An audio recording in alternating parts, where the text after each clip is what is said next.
नमस्कार। प्रतियोगी परीक्षाओं की इस लंबी और सच कहूं तो कभी-कभी बहुत थका देने वाली यात्रा में कुछ विषय ऐसे होते हैं जो नींव के पत्थर की तरह होते हैं। और भारतीय राजनीति में मौलिक अधिकार यानी फंडामेंटल राइट्स यकीनन एक ऐसा ही अध्याय है। एम लक्ष्मीकांत की किताब खोलते ही ये चैप्टर जितना जरूरी लगता है उतना ही कभी-कभी मुश्किल भी। इसमें कोई शक नहीं, हर एस्पिरेंट इस चैप्टर से गुजरता है। बिल्कुल।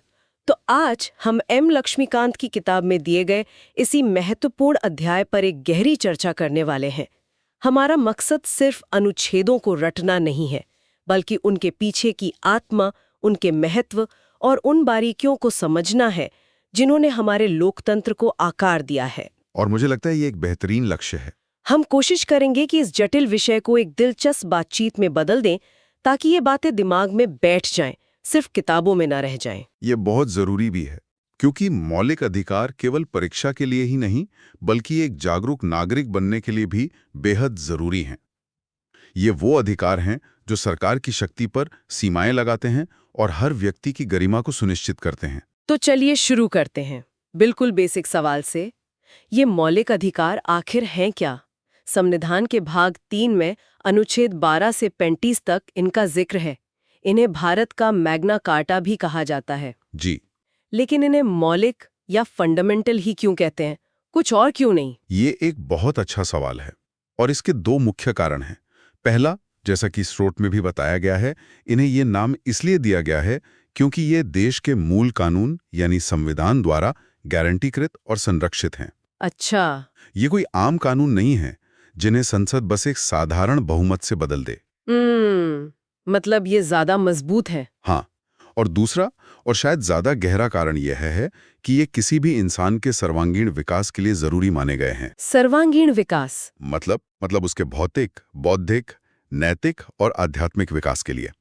इनके बिना कोई व्यक्ति अपनी पूरी क्षमता तक पहुंच ही नहीं सकता, ऐसा माना जाता है। अच्छा, तो ये सिर्फ राजनीतिक अधिकार नहीं है, बल्कि व्यक्तिगत विकास के लिए भी एक आधार है। स्रोत ये भी बताते हैं कि इनकी प्रेरणा अमेरिकी संविधान के बिल ऑफ राइट्स से ली गई है। हाँ, और इसके पीछे का मकसद समझना बहुत जरूरी है। देखिए, संविधान निर्माता ये सुनिश्चित करना चाहते थे कि भारत में राजनीतिक लोकतंत्र की स्थापना हो। वे नहीं चाहते थे कि यहाँ किसी एक व्यक्ति या पार्टी की तानाशाही चले। सरल शब्दों में कहें तो मौलिक अधिकार व्यक्तियों की सरकार की जगह कानून की सरकार स्थापित करने का एक जरिया है। मतलब ये सरकार को बताते हैं कि उसकी हदें कहाँ खत्म होती हैं। बिल्कुल सही। मैं स्रोत में देख रही हूँ और एक दिलचस्प बात सामने आती है कि मूल रूप से संविधान में 7 मौलिक अधिकार थे, लेकिन आज हम केवल 6 के बारे में पढ़ते हैं। हाँ, तो ये 7वां अधिकार कहाँ गया? आपने बिल्कुल सही पॉइंट पकड़ा है। वो 7वां अधिकार था संपत्ति का अधिकार, यानी राइट टू प्रॉपर्टी। अच्छा। ये शायद भारतीय संविधान के इतिहास के सबसे विवादास्पद अधिकारों में से एक था। हाँ, मैंने भी इसके बारे में पढ़ा है। इसे 44th संशोधन अधिनियम 1978 द्वारा मौलिक अधिकारों की सूची से हटा दिया गया था। जी बिल्कुल। और सोर्स के मुताबिक ये सिर्फ एक छोटा मोटा बदलाव नहीं था।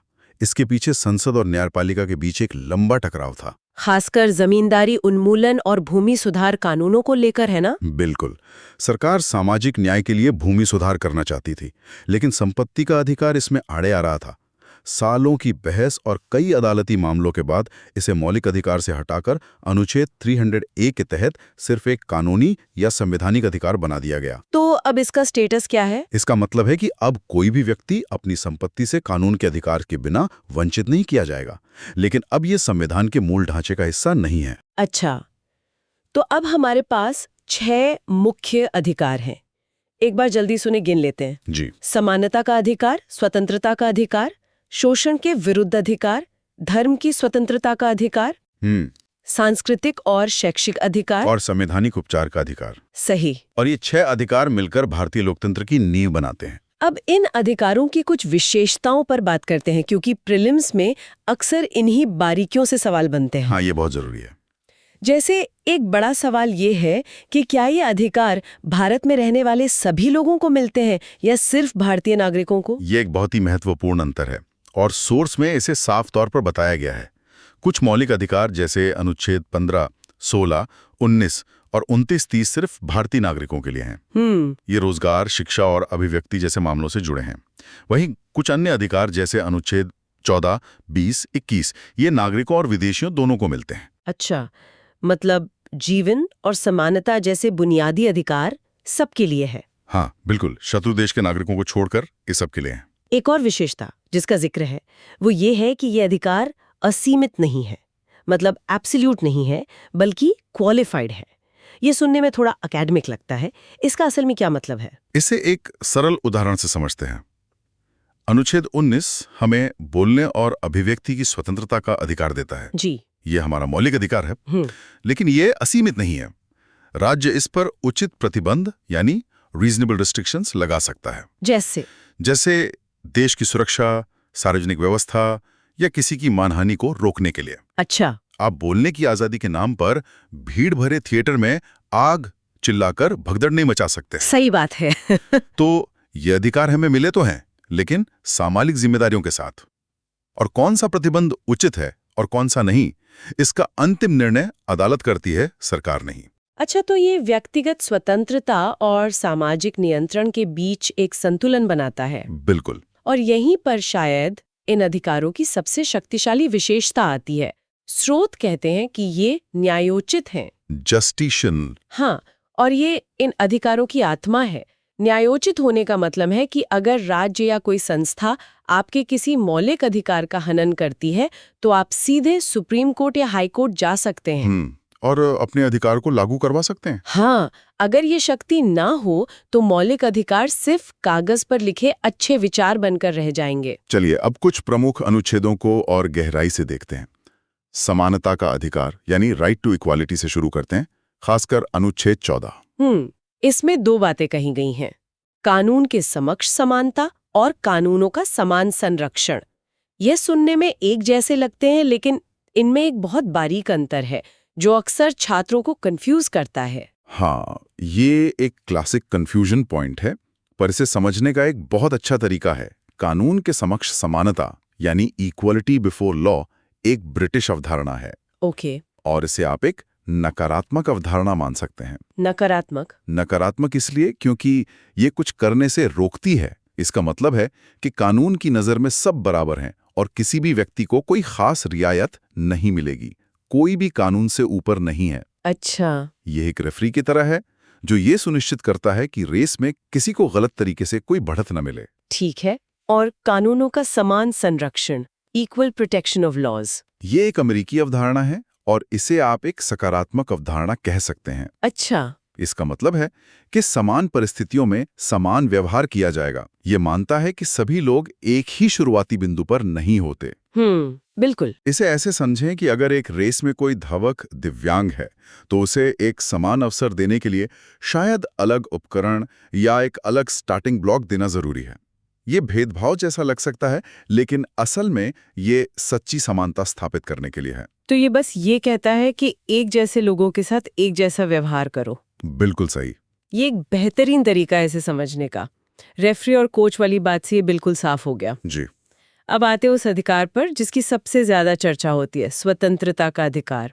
और इसमें भी अनुच्छेद 21, प्राण और दैहिक स्वतंत्रता का संरक्षण, protection of life and personal liberty. हाँ, स्रोत बताते हैं कि इस एक अनुच्छेद की व्याख्या ने भारतीय न्यायपालिका की पूरी दिशा ही बदल दी। ये भारतीय न्यायपालिका के सबसे शानदार पलों में से एक है। शुरुआत में 1950 के गोपालन केस में सुप्रीम कोर्ट ने अनुच्छेद 21 की बहुत ही संकीर्ण, मतलब बहुत नैरो व्याख्या की थी। क्या कहा था कोर्ट ने? कोर्ट ने कहा कि कानून द्वारा स्थापित प्रक्रिया यानी प्रोसीजर एस्टैब्लिश्ड बाय लॉ का पालन करके किसी व्यक्ति को उसके जीवन के अधिकार से वंचित किया जा सकता है, चाहे वो प्रक्रिया उचित हो या नहीं। अच्छा, मतलब बस एक कानून होना चाहिए। हाँ, बस एक कानून होना चाहिए था। लेकिन फिर 1978 में मेनका गांधी केस आया जिसने सब कुछ बदल दिया। बिल्कुल। मेनका गांधी केस में सुप्रीम कोर्ट ने अपने पुराने फैसले को पलट दिया और कहा कि प्रक्रिया सिर्फ मौजूद नहीं होनी चाहिए, बल्कि वो उचित, न्यायपूर्ण और तर्कसंगत भी होनी चाहिए। Exactly, just, fair and reasonable. इसने असल में अमेरिकी कानून की उचित प्रक्रिया यानी ड्यू प्रोसेस ऑफ लॉ के सिद्धांत को भारतीय संविधान में शामिल कर दिया। और यहीं से अनुच्छेद 21 का दायरा इतना ज्यादा बढ़ना शुरू हुआ। हाँ, असीमित रूप से। और इस विस्तार का असर क्या हुआ? मतलब आम नागरिक के लिए इसका क्या मतलब है? इसका मतलब बहुत बड़ा है। सुप्रीम कोर्ट ने कहा कि जीवन के अधिकार का मतलब सिर्फ सांस लेना या जानवर की तरह जिंदा रहना नहीं है, बल्कि मानवीय गरिमा के साथ जीने का अधिकार है। जी। और इसी व्याख्या के तहत पिछले कुछ दशकों में कई नए अधिकार अनुच्छेद 21 का हिस्सा बन गए हैं।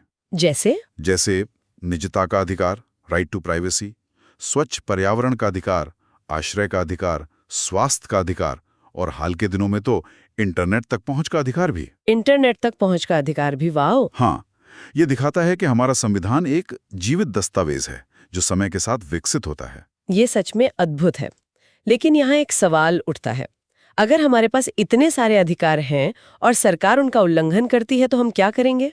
यहीं पर अनुच्छेद 32 आता है ना? हाँ, और इसी वजह से डॉक्टर B.R. अम्बेडकर ने अनुच्छेद 32 यानी संवैधानिक उपचार का अधिकार को संविधान का हृदय और आत्मा कहा था। क्यों? क्योंकि अधिकारों की घोषणा करना एक बात है, लेकिन उन्हें लागू करवाने के लिए एक प्रभावी मशीनरी देना बिल्कुल दूसरी। अनुच्छेद 32 हर नागरिक को ये अधिकार देता है कि अगर उसके मौलिक अधिकारों का हनन हो तो वो सीधे सुप्रीम कोर्ट का दरवाजा खटखटा सकता है। हाँ, और मजेदार बात यह है कि सुप्रीम कोर्ट जाने का ये अधिकार खुद एक मौलिक अधिकार है। अच्छा, ये अपने आप में एक फंडामेंटल राइट है। जी। और यहीं पर 5 मशहूर रिट्स यानी व्रिट्स आती हैं जो परीक्षा के लिहाज से बहुत महत्वपूर्ण हैं। हाँ, ये 5 रिट्स सुप्रीम कोर्ट का वो टूल किट हैं जिनसे वो मौलिक अधिकारों को लागू करवाता है। तो एक एक करके इन्हें समझते हैं।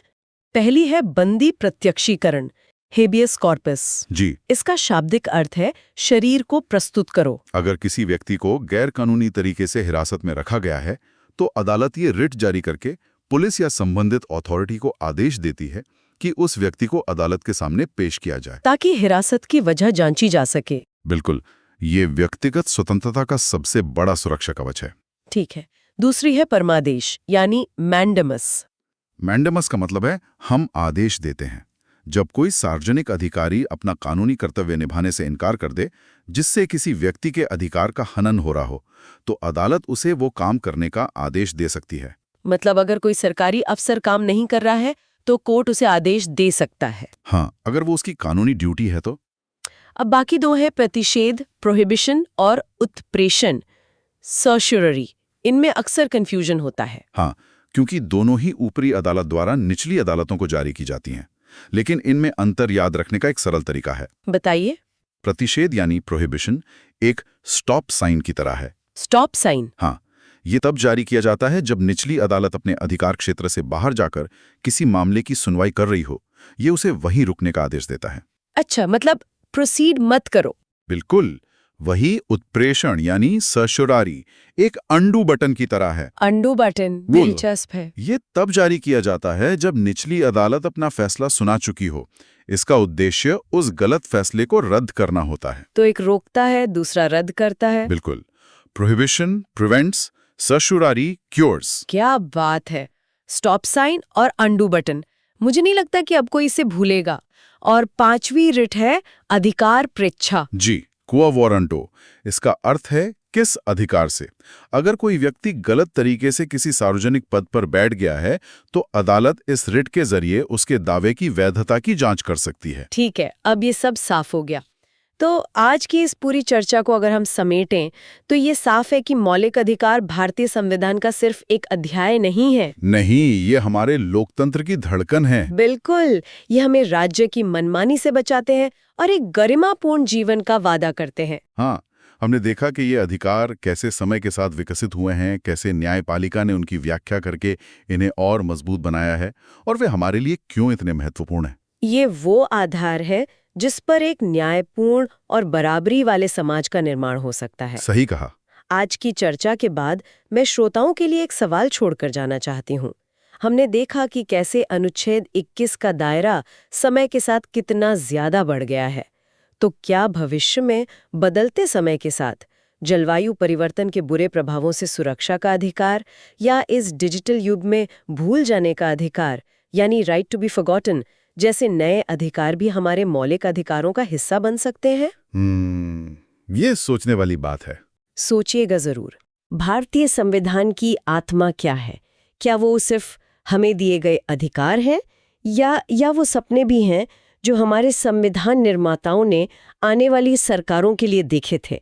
मतलब एक ऐसा खाका जिससे भारत को सिर्फ एक देश नहीं बल्कि एक कल्याणकारी राज्य, या जैसा कुछ ने कहा, धरती पर स्वर्ग बनाया जा सके। और ये सिर्फ कोई आप कह सकते हैं हवाई बातें नहीं हैं, ये वो ठोस निर्देश हैं जिन्हें हमारे संविधान के भाग IV में बहुत सोच समझकर जगह दी गई है। बिल्कुल। और आज हम संविधान के इसी दिल यानी राज्य के नीति निदेशक तत्वों या directive principles of state policy DPSP पर एक गहरी चर्चा करने वाले हैं।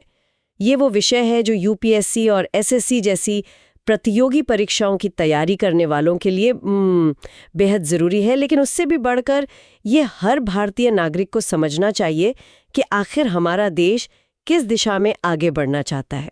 आपने सही कहा। और हमारी इस चर्चा का आधार M लक्ष्मीकांत की भारतीय राजनीति पर लिखी गई किताब के अंश है। हमारा लक्ष्य यह है कि इन सिद्धांतों की अवधारणा, उनकी विशेषताओं और सबसे दिलचस्प मौलिक अधिकारों के साथ उनके टकराव की जो कहानी है उसे आसान और दिलचस्प तरीके से समझें। तो चलिए सीधे मुद्दे पर आते हैं। ये सिद्धांत आखिर हैं क्या और संविधान में इन्हें कहाँ जगह दी गई है? तो ये संविधान के भाग IV में अनुच्छेद 36 से लेकर 51 तक दिए गए हैं। और एक दिलचस्प बात यह है कि ये विचार हमने 1937 के आयरिश संविधान से लिया था। अच्छा। और आयरलैंड ने भी इसे स्पेन के संविधान से अपनाया था। तो ये एक तरह की वैश्विक विरासत है, आप कह सकती हैं। और हमारे संविधान निर्माता डॉक्टर BR अम्बेडकर ने तो इन्हें भारतीय संविधान की नोवेल फीचर्स यानी नवीन विशेषताएं कहा था। यहाँ तक कि मशहूर संविधान विशेषज्ञ ग्रानवेल ऑस्टिन ने कहा कि निदेशक सिद्धांत और मौलिक अधिकार दोनों मिलकर संविधान की अंतरात्मा है। ये तो बहुत बड़ी बात है। बिल्कुल, ये सिर्फ शब्द नहीं बल्कि संविधान का दर्शन है। अगर सरल भाषा में समझें तो ये सिद्धांत सरकार के लिए एक नैतिक कंपास की तरह हैं। ये वो आदर्श हैं जिन्हें देश के लिए नीतियां बनाते और कानून लागू करते समय हमेशा ध्यान में रखना चाहिए। तो क्या हम इसे सरकार के लिए एक तरह की टू डू लिस्ट कह सकते हैं जो संविधान ने उन्हें दी है? हाँ, ये एक बहुत अच्छा तरीका है इसे समझने का। डॉक्टर अंबेडकर ने इसकी एक और शानदार तुलना की थी। उन्होंने कहा था कि ये 1935 के भारत सरकार अधिनियम में दिए गए निर्देशों के उपकरण यानी इंस्ट्रूमेंट ऑफ इंस्ट्रक्शंस जैसे हैं। अच्छा, इंस्ट्रूमेंट ऑफ इंस्ट्रक्शंस। हाँ, वो निर्देश ब्रिटिश सरकार लंदन से भारत के गवर्नर जनरल और गवर्नरों को भेजा करती थी। अच्छा, तो ये एक तरह से वही कॉन्सेप्ट है, बस किरदार बदल गए हैं। पहले ब्रिटिश सरकार निर्देश देती थी, अब हमारा संविधान हमारी अपनी चुनी हुई सरकार को निर्देश दे रहा है। एकदम सही। फर्क सिर्फ इतना है कि ये निर्देश आज की हमारी विधायिका और कार्यपालिका के लिए हैं और इनका मकसद बहुत बड़ा है। भारत को उपनिवेशवाद के पुलिस राज्य से निकालकर एक कल्याणकारी राज्य यानी वेलफेयर स्टेट बनाना। एक ऐसा राज्य जो सिर्फ कानून व्यवस्था ना देखे बल्कि अपने नागरिकों के सामाजिक और आर्थिक विकास की भी चिंता करे। इसका अंतिम लक्ष्य देश में सामाजिक और आर्थिक लोकतंत्र की स्थापना करना है। यहाँ पर एक ऐसा पेंच आता है जो अक्सर एस्पिरेंट्स को सबसे ज्यादा उलझाता है। ये सिद्धांत गैर न्यायोचित यानी नॉन जस्टिसेबल है। इसका असल में क्या मतलब है? इसका सीधा सा मतलब है कि अगर सरकार इन निर्देशों का पालन नहीं करती तो आप और मैं अदालत जाकर ये नहीं कह सकते कि सरकार को इन्हें लागू करने का आदेश दिया जाए। मतलब मौलिक अधिकारों के उल्लंघन की तरह इनके उल्लंघन पर कोई कानूनी कार्यवाही नहीं हो सकती। लेकिन यहीं पर सवाल उठता है, अगर इन्हें कानूनी तौर पर लागू ही नहीं किया जा सकता तो फिर इन्हें संविधान में रखने का फायदा क्या हुआ? क्या ये एक तरह का विरोधाभास नहीं है? हम इन्हें शासन के लिए मूलभूत भी कह रहे हैं लेकिन उन्हें लागू करने की कोई कानूनी शक्ति नहीं दे रहे। क्या संविधान निर्माता एक तरह का सेफ गेम खेल रहे थे? ये बहुत ही जायज सवाल है और इसका जवाब हमें उस वक्त के भारत की सच्चाइयों में मिलता है। देखिए, संविधान निर्माताओं ने ऐसा बहुत सोच समझ कर किया था। इसके पीछे 3 मुख्य कारण थे। पहला, आज़ादी के समय देश के पास इतने वित्तीय संसाधन ही नहीं थे कि इन सभी कल्याणकारी योजनाओं को तुरंत लागू किया जा सके। जैसे सबको कम का अधिकार देना या समान वेतन सुनिश्चित करना, इसके लिए तो बहुत पैसा चाहिए होता जो उस वक्त नहीं था। बिल्कुल। दूसरा कारण था देश की विशाल विविधता और पिछड़ापन। हर राज्य की अपनी अलग चुनौतियां थीं, तो जो नीति एक राज्य में काम करती जरूरी नहीं कि वो दूसरे में भी सफल होती। इसलिए इसे सरकारों के विवेक पर छोड़ा गया। और तीसरा, उस नए आजाद हुए देश पर बंटवारे का जख्म था, रियासतों का विलय, ऐसे कई तात्कालिक जिम्मेदारियां थीं इन सिद्धांतों को कानूनी रूप से बाध्यकारी बनाना उस नई सरकार पर एक असहनीय बोझ डाल देता। तो फिर इनकी ताकत क्या है? अगर कोर्ट का डंडा नहीं है तो सरकारें इन्हें मानेंगी क्यों? इनकी असली ताकत कानूनी नहीं बल्कि राजनीतिक है। इनकी ताकत है जनमत। अनुच्छेद 37 खुद कहता है कि भले ही ये न्यायोचित न हो, लेकिन ये सिद्धांत देश के शासन में मूलभूत हैं। और डॉक्टर अंबेडकर ने इस पर बहुत साफ कहा था, जो सरकार लोकप्रिय मत पर टिकी है वो अपनी नीति बनाते समय इन सिद्धांतों की अनदेखी नहीं कर सकती। अगर कोई सरकार ऐसा करती है तो उसे चुनाव के समय मतदाताओं को जवाब देना होगा। यानी असली अदालत जो है वो जनता की अदालत है। ये बात मौलिक अधिकारों और निर्देशिक तत्वों के बीच के फर्क को और भी गहरा कर देती है। मौलिक अधिकार एक तरह से नागरिक को सरकार से बचाने वाली ढाल हैं। हाँ, जबकि निदेशक तत्व सरकार को समाज के लिए काम करने के लिए दी गई एक तलवार है। क्या खूब कहा है। ये अंतर उनकी प्रकृति में भी दिखता है। मौलिक अधिकार ज्यादातर नकारात्मक है। वो राज्य को कुछ करने से रोकते हैं, जैसे भेदभाव करने से या बोलने की आजादी छीनने से। जबकि निदेशक तत्व सकारात्मक है। वो राज्य को कुछ करने के लिए कहते हैं, जैसे समान नागरिक संहिता बनाना या पंचायतों का गठन करना। बिल्कुल। और उद्देश्य भी एकदम अलग है। मौलिक अधिकार राजनीतिक लोकतंत्र की गारंटी देते हैं। हर किसी को वोट देने का, चुनाव लड़ने का, अपनी बात कहने का अधिकार। वहीं निदेशक तत्व सामाजिक और आर्थिक लोकतंत्र का लक्ष्य रखते हैं। यानी अमीरी गरीबी का फासला कम हो, सबको न्याय मिले और संसाधनों का बंटवारा सही से हो। और एक आखिरी महत्वपूर्ण अंतर, मौलिक अधिकार तो स्वतः लागू होते हैं ना? हाँ, उनके लिए अलग से कानून बनाने की जरूरत नहीं, लेकिन निदेशक तत्वों को जमीन पर उतारने के लिए सरकार को बाकायदा कानून बनाना पड़ता है। ठीक है, तो ये तो साफ हो गया कि ये सिद्धांत हैं क्या और क्यों जरूरी हैं। पर इस टू डू लिस्ट में आखिर है क्या-क्या? मुझे पता है कि संविधान ने कोई वर्गीकरण नहीं किया है, लेकिन समझने के लिए इन्हें कुछ श्रेणियों में बांटा जाता है। हाँ, इन्हें हम 3 मुख्य विचारधाराओं में बांट सकते हैं। पहली है समाजवादी सिद्धांत। ये सिद्धांत भारत को एक लोकतांत्रिक समाजवादी राज्य बनाने का सपना देखते हैं, जहां असमानता कम हो।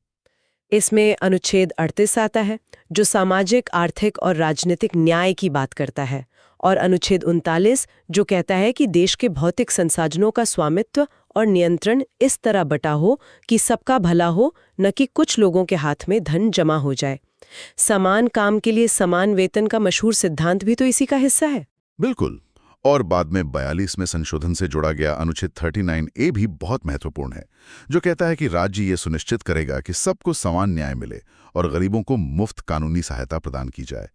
इसी तरह अनुच्छेद 41 काम, शिक्षा और कुछ मामलों में सार्वजनिक सहायता का अधिकार देने की बात करता है, और अनुच्छेद 43A उद्योगों के प्रबंधन में श्रमिकों की भागीदारी की। ये सब मिलकर एक समतामूलक समाज की नींव रखते हैं। दूसरी श्रेणी है गांधीवादी सिद्धांत, जो नाम से ही स्पष्ट है। हाँ, ये वे सिद्धांत हैं जिन्हें गांधी जी के सपनों को संवैधानिक जामा पहनाने के लिए शामिल किया गया था। इसमें सबसे प्रमुख और ऐतिहासिक है अनुच्छेद 40 ग्राम पंचायतों का संगठन और उन्हें स्वशासन की इकाइयों के रूप में शक्तियां देना। गांधी जी का मानना था कि असली भारत तो गांवों में बसता है। सही बात है। इसके अलावा अनुच्छेद 43 है, जो व्यक्तिगत या सहकारी आधार पर कुटीर उद्योगों को बढ़ावा देने की बात करता है, और अनुच्छेद 46 जो अनुसूचित जातियों, जनजातियों और अन्य कमजोर वर्गों के शैक्षिक और आर्थिक हितों की रक्षा का निर्देश देता है। और 2 ऐसे सिद्धांत जो आज भी बहुत चर्चा में रहते हैं।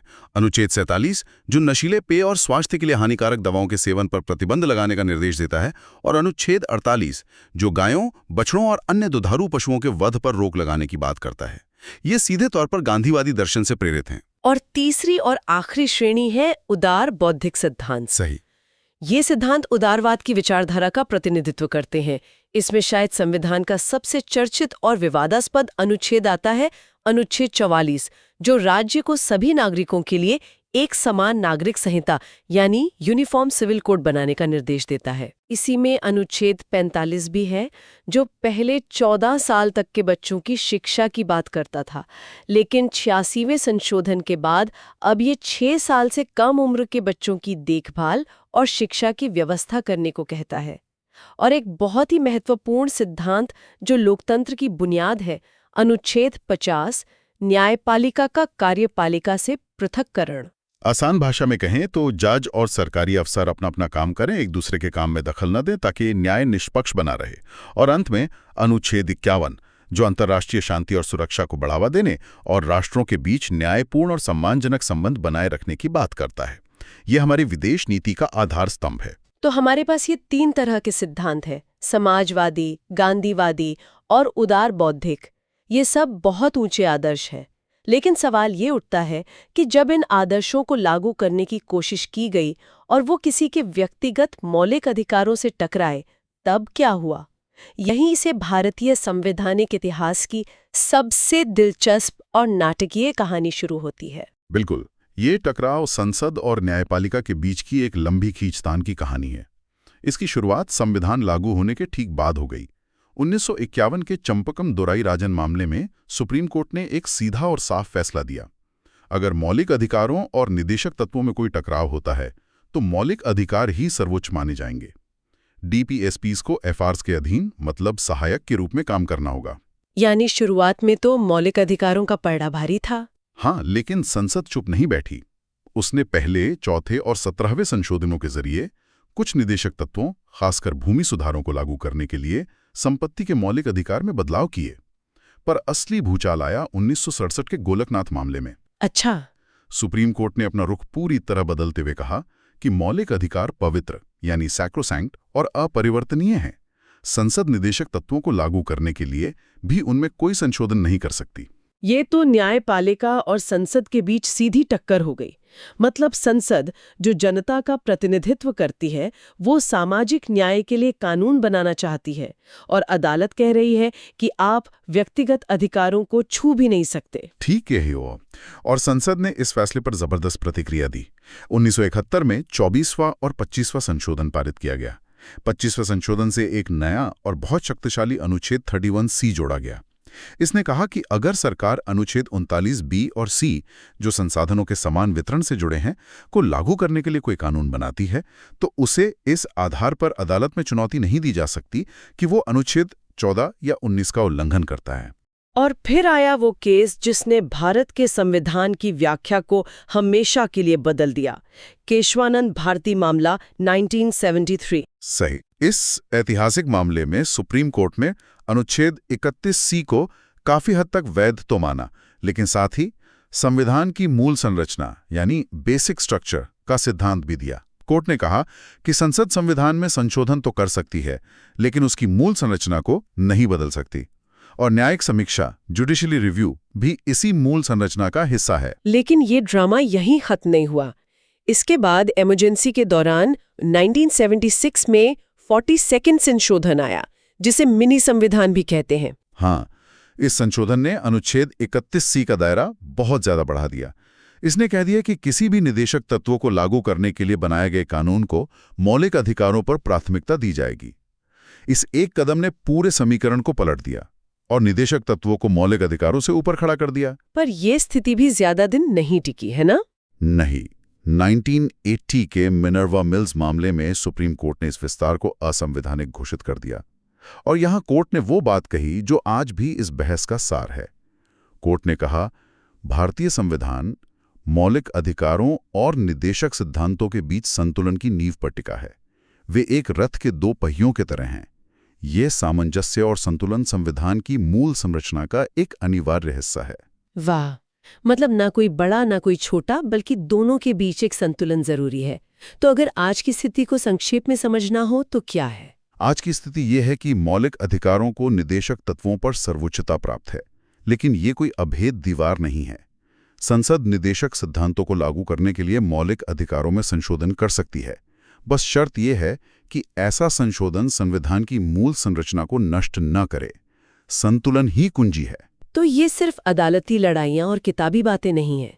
क्या सरकारों ने वाकई इन सिद्धांतों को जमीन पर उतारने के लिए ठोस कदम उठाए हैं? बिल्कुल उठाए हैं। 1950 में योजना आयोग, जो अब नीति आयोग है, उसकी स्थापना इसी दिशा में एक बड़ा कदम था।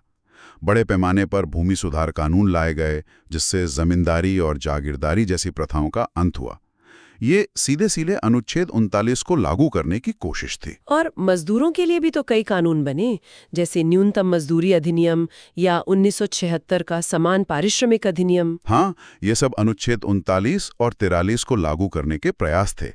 1969 में 14 बड़े बैंकों का राष्ट्रीयकरण और बाद में जीवन बीमा का राष्ट्रीयकरण भी इसी सोच का नतीजा था, ताकि देश के वित्तीय संसाधनों का उपयोग आम लोगों के भले के लिए हो सके। और वो गांधीवादी सपना पंचायती राज का, उसे भी साकार किया गया। 1992 में 73वें और 74वें संशोधन अधिनियमों के जरिए पंचायती राज और नगर पालिकाओं को संवैधानिक दर्जा दिया गया। ये अनुच्छेद 40 का सीधा कार्यान्वयन था। इसके अलावा एसटी और अन्य पिछड़ा वर्गों के लिए आरक्षण की व्यवस्था, उनके लिए राष्ट्रीय आयोगों की स्थापना, महिला आयोग का गठन, ये सब अनुच्छेद 46 को जमीन पर उतारने की कोशिशें हैं। यहाँ तक कि पर्यावरण की सुरक्षा के लिए वन्य जीव संरक्षण अधिनियम 1972 और वन संरक्षण अधिनियम 1980 जैसे कानून भी निदेशक तत्वों से ही प्रेरणा लेते हैं। इतने प्रयासों के बावजूद क्या इन सिद्धांतों की कोई आलोचना भी हुई है? हाँ, आलोचना भी खूब हुई है। सबसे बड़ी आलोचना तो इनकी गैर न्यायोचित प्रकृति को लेकर ही है। संविधान सभा के एक सदस्य थे केटी शाह। उन्होंने मजाक में इन्हें एक बैंक पर ऐसा चेक कहा जो बैंक की सुविधानुसार ही देय हो। मतलब ये सिर्फ अच्छे इरादों का एक घोषणा पत्र है जिसकी कोई गारंटी नहीं। कुछ आलोचक ऐसा ही मानते हैं। कुछ का कहना है कि इन्हें किसी तार्किक क्रम में व्यवस्थित नहीं किया गया है। समाजवादी, गांधीवादी और उदारवादी विचारों का एक तरह से घालमेल है। सर आइवर जेनिंग्स जैसे विदेशी आलोचकों ने तो इन्हें 19वीं सदी के इंग्लैंड के राजनीतिक दर्शन पर आधारित और पुराना तक कह दिया था। तो इन सभी आलोचनाओं के बावजूद हम इन्हें आज किस नज़र से देखें? इनका असली महत्व क्या है? इनका महत्व बहुत गहरा है। आलोचनाओं के बावजूद ये हमारे संविधान और शासन की आत्मा है। पहली बात, ये अदालतों के लिए एक मार्गदर्शक प्रकाश का काम करते हैं। जब भी कोई अदालत किसी कानून की संवैधानिक वैधता की जांच करती है, तो वो देखती है कि क्या वो कानून निदेशक तत्वों के उद्देश्यों को पूरा करता है या नहीं। और ये सरकार के कामकाज को मापने का एक पैमाना भी तो है। बिल्कुल, ये जनता और विपक्ष के हाथ में एक शक्तिशाली हथियार हैं। वे सरकार से पूछ सकते हैं कि आपने इन वादों को पूरा करने के लिए क्या किया। और सबसे महत्वपूर्ण बात यह है कि ये मौलिक अधिकारों के पूरक हैं। मौलिक अधिकार राजनीतिक लोकतंत्र देते हैं, लेकिन निदेशक तत्व उसे सामाजिक और आर्थिक लोकतंत्र से जोड़कर पूरा करते हैं, क्योंकि भूखे पेट के लिए वोट का अधिकार बेमानी हो सकता है। चलिए, तो आज की चर्चा को समेटते हैं। हमने निदेशक तत्वों के अर्थ और स्रोत से शुरू किया, उनकी गैर न्यायोचित प्रकृति के पीछे की वजहों को समझा, उनके समाजवादी, गांधीवादी और उदारवादी वर्गीकरण को देखा, और फिर मौलिक अधिकारों के साथ उनके टकराव और अंत में संतुलन और सामंजस्य के सिद्धांत तक के सफर को तय किया। और हमने ये भी देखा कि कैसे ये सिद्धांत सिर्फ कागज पर नहीं बल्कि हकीकत में भी उतरे हैं। आपने बिल्कुल सही सारांश दिया। ये सिद्धांत उस भारत का सपना है जिसे हमारे संविधान निर्माता बनाना चाहते थे, एक न्यायपूर्ण, समतामूलक और कल्याणकारी राष्ट्र। चर्चा को खत्म करने से पहले हमारे श्रोताओं के लिए एक विचार। हमारे स्रोत में भाग 4 के बाहर भी कुछ निर्देशक तत्वों का उल्लेख है, जैसे अनुच्छेद 351 में हिंदी भाषा के विकास को बढ़ावा देना और अनुच्छेद 335 में सेवाओं में SC/ST के दावों का ध्यान रखना। ये भी गैर न्यायोचित है। क्या इन छिपे हुए निर्देशों का अस्तित्व हमें यह सोचने पर मजबूर नहीं करता कि हमारा संविधान केवल अधिकारों और कानूनों का दस्तावेज नहीं, बल्कि एक तरह से पूरे राष्ट्र के लिए निर्देशों का एक सतत समूह है?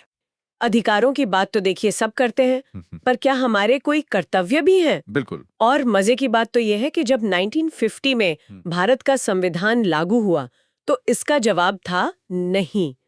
मतलब नागरिकों के लिए मौलिक कर्तव्यों की कोई लिस्ट थी ही नहीं। तो फिर ये आए कहां से?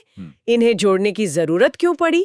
आज इसी कहानी की तह तक चलेंगे। ये अपने आप में एक बहुत बड़ा सवाल है, और कहानी तब और दिलचस्प हो जाती है जब हम पूछते हैं कि ये विचार आया कहां से। हाँ, कहां से आया? प्रेरणा मिली पूर्व सोवियत संघ यानी USSR के संविधान से।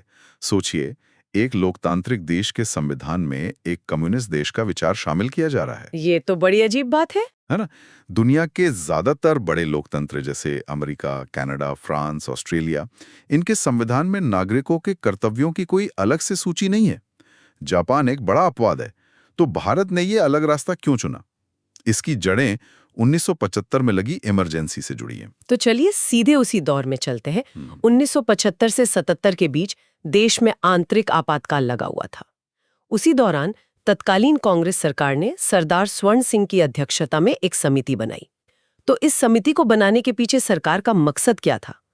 क्या उन्हें सच में लगा कि लोग अपने कर्तव्य भूल गए हैं? सरकार का आधिकारिक तर्क तो यही था।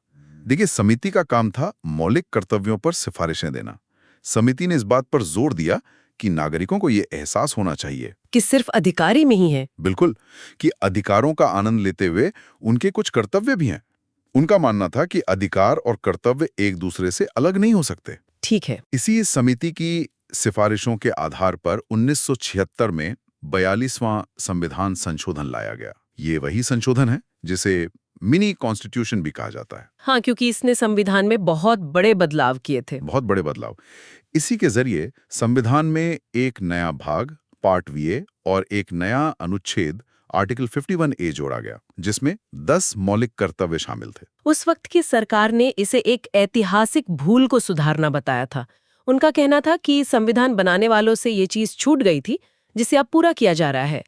लेकिन यहाँ एक बहुत दिलचस्प सवाल उठता है जो अक्सर प्रतियोगी परीक्षाओं में भी पूछा जाता है। हाँ। क्या स्वर्ण सिंह समिति ने जो भी सिफारिशें दी उन्हें हूबहू मान लिया गया या सरकार ने उसमें भी कुछ काट-छांट की? यहीं पर कहानी का सबसे दिलचस्प राजनीतिक पहलू सामने आता है। समिति की सभी सिफारिशें स्वीकार नहीं की गईं। अच्छा। समिति ने 3 बहुत बड़ी सिफारिशें दी थीं, जिन्हें सरकार ने नजरअंदाज कर दिया।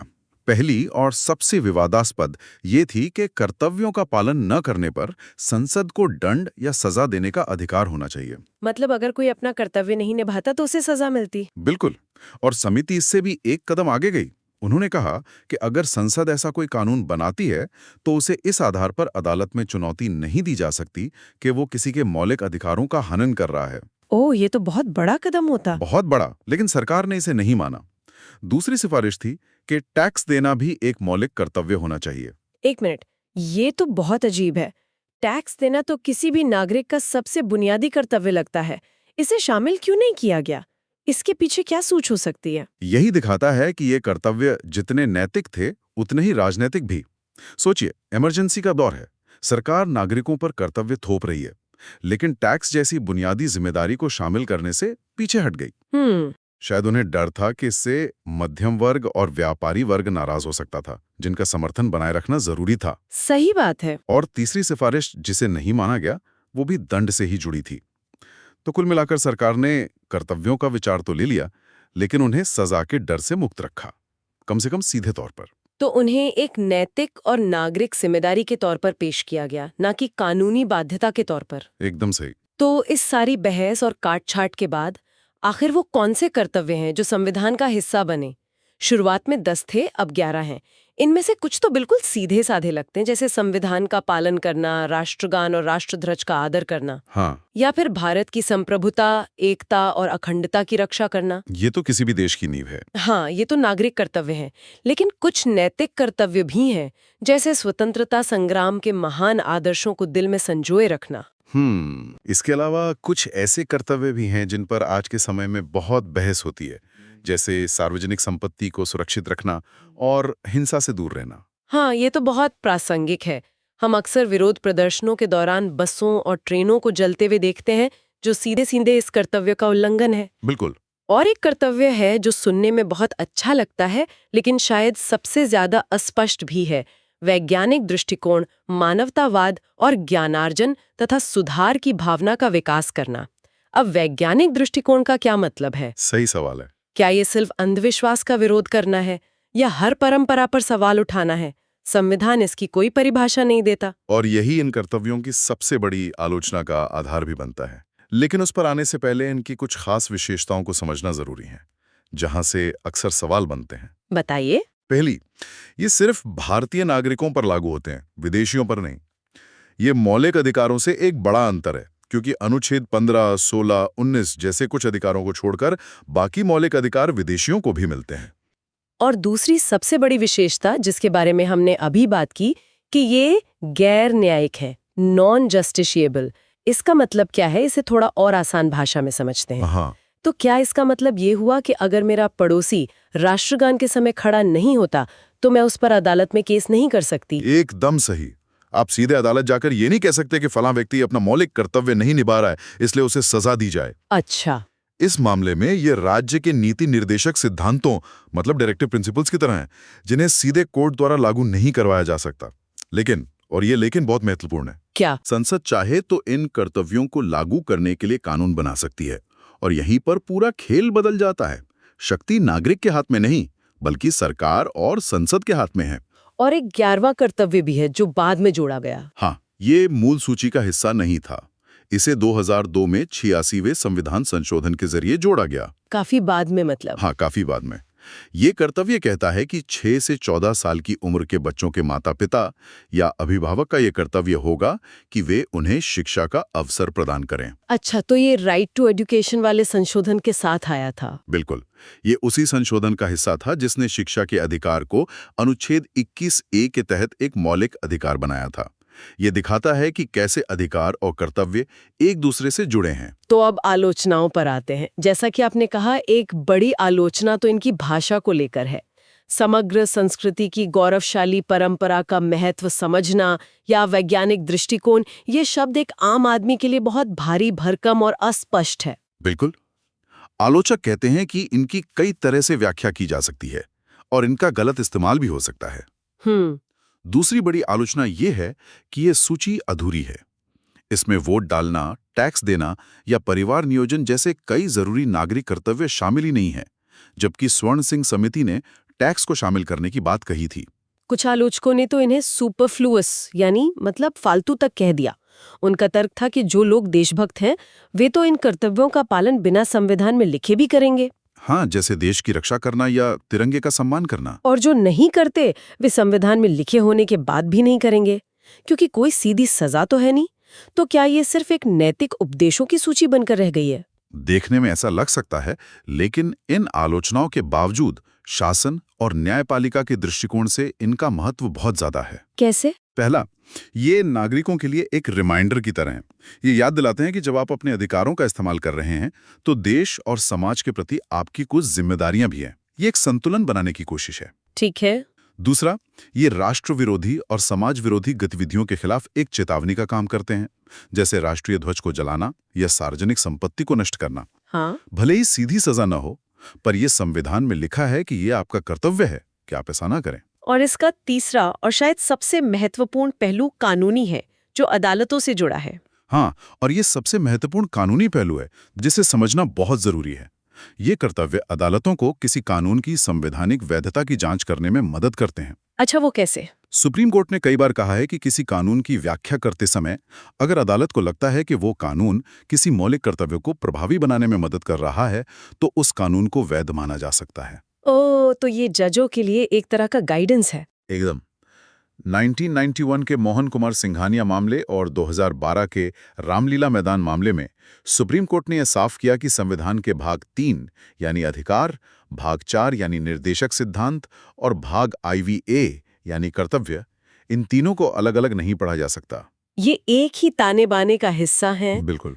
ये तो बहुत दिलचस्प बात है। लेकिन अब एक राजनीतिक सवाल पर वापस आते हैं। जब कांग्रेस सरकार इमरजेंसी के दौरान इन्हें लाई तो जाहिर है विपक्ष ने इसका कड़ा विरोध किया होगा। बिल्कुल। इसे सरकार की शक्ति बढ़ाने और नागरिकों पर अंकुश लगाने के एक और कदम के तौर पर देखा गया। लेकिन यहाँ एक मजेदार राजनीतिक पलटी देखने को मिलती है। क्या हुआ? इमरजेंसी के बाद जब जनता पार्टी की सरकार आई तो उन्होंने 43वें और 44वें संशोधन के जरिए 42वें संशोधन के कई विवादित प्रावधानों को पलट दिया। लेकिन उन्होंने मौलिक कर्तव्यों को संविधान से नहीं हटाया। तो इसका क्या मतलब निकालें? क्या उन्हें भी ये महसूस हुआ कि इन कर्तव्यों का होना जरूरी है? इससे यही पता चलता है कि राजनीतिक विरोध के बावजूद बाद में इस पर एक आम सहमति बन गई कि नागरिकों को उनके कर्तव्यों का बोध कराना गलत नहीं है। ये विचार कि नागरिकता सिर्फ अधिकार मांगने का नाम नहीं बल्कि जिम्मेदारियां निभाने का भी नाम है, इससे व्यापक राजनीतिक स्वीकृति मिल गई। ठीक है, तो अब हम उस सवाल पर आते हैं जिसे आपने थोड़ी देर पहले उठाया था कि ये कर्तव्य गैर न्यायिक होते हुए भी कैसे लागू किए जाते हैं। यहीं पर वर्मा समिति की भूमिका आती है ना? एकदम।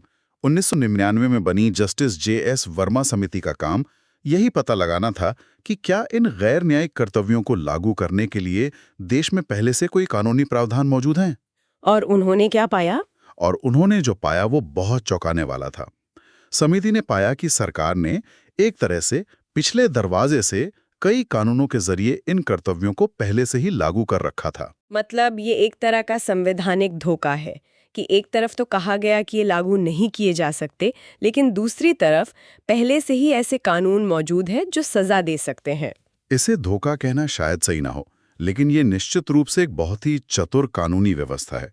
उदाहरण के लिए पहला मौलिक कर्तव्य है संविधान, राष्ट्रगान और राष्ट्रध्वज का सम्मान करना। हाँ, वर्मा समिति ने बताया कि prevention of insults to national honour act 1971 पहले से ही मौजूद है, जो इनके अपमान को एक दंडनीय अपराध बनाता है। तो ये कानून सीधे सीधे पहले कर्तव्य को कानूनी ताकत दे देता है। अच्छा, और दूसरे कर्तव्यों के बारे में क्या, जैसे पर्यावरण की रक्षा करना? कर्तव्य जी कहता है कि प्राकृतिक पर्यावरण की रक्षा करना हर नागरिक का कर्तव्य है। इसे लागू करने के लिए हमारे पास वाइल्ड लाइफ प्रोटेक्शन एक्ट 1972 और फॉरेस्ट कंजर्वेशन एक्ट 1980 जैसे कई मजबूत कानून हैं, जिनके तहत सजा का प्रावधान है। हाँ, इसी तरह भारत की संप्रभुता और एकता की रक्षा करने वाले कर्तव्य को इंडियन पीनल कोड यानी आईपीसी के प्रावधानों से ताकत मिलती है, जो देश की एकता को नुकसान पहुंचाने वाले बयानों और कामों को अपराध बनाते हैं। तो इससे ये साफ होता है कि ये कर्तव्य सिर्फ संविधान की किताब में लिखे नैतिक उपदेश नहीं है। बिल्कुल नहीं। संसद ने समय समय पर कानूनों का एक जाल बुनकर इन्हें लागू करने का रास्ता बना दिया है। तो आज की इस पूरी चर्चा को अगर समेटें, हाँ। तो हमने देखा कि मौलिक कर्तव्य हमारे मूल संविधान का हिस्सा नहीं थे। नहीं। उन्हें इमरजेंसी के खास राजनीतिक माहौल में स्वर्ण सिंह समिति की सिफारिशों पर जोड़ा गया, जिसमें से भी कुछ सिफारिशें नहीं मानी गई। सही बात है। हमने देखा कि इनकी भाषा अस्पष्ट होने और सूची के अधूरे होने जैसी आलोचनाओं के बावजूद ये अदालत के लिए एक मार्गदर्शक का काम करते हैं और कई कानूनों के जरिए इन्हें अप्रत्यक्ष रूप से लागू भी किया गया है। बिल्कुल, और ये पूरी चर्चा एक बुनियादी सवाल पर आकर रुकती है। हम अक्सर कहते हैं कि अधिकार और कर्तव्य एक ही सिक्के के दो पहलू हैं। लेकिन सोचने वाली बात यह है कि क्या आज के सार्वजनिक जीवन में अधिकारों पर जोर कर्तव्यों से कहीं ज्यादा हो गया है? हर कोई अपने अधिकारों की बात करता है, माई राइट्स, माई फ्रीडम, लेकिन कर्तव्यों की बात बहुत कम होती है। ये तो है। तो एक नागरिक के तौर पर और खास तौर पे उन लोगों के लिए जो कल इस देश का प्रशासन चलाने का सपना देखते हैं, इस संतुलन को बनाना और समझना कितना जरूरी है, और इस संतुलन को अपनी सोच और अपने काम में लाने में हर व्यक्ति की क्या भूमिका हो सकती है।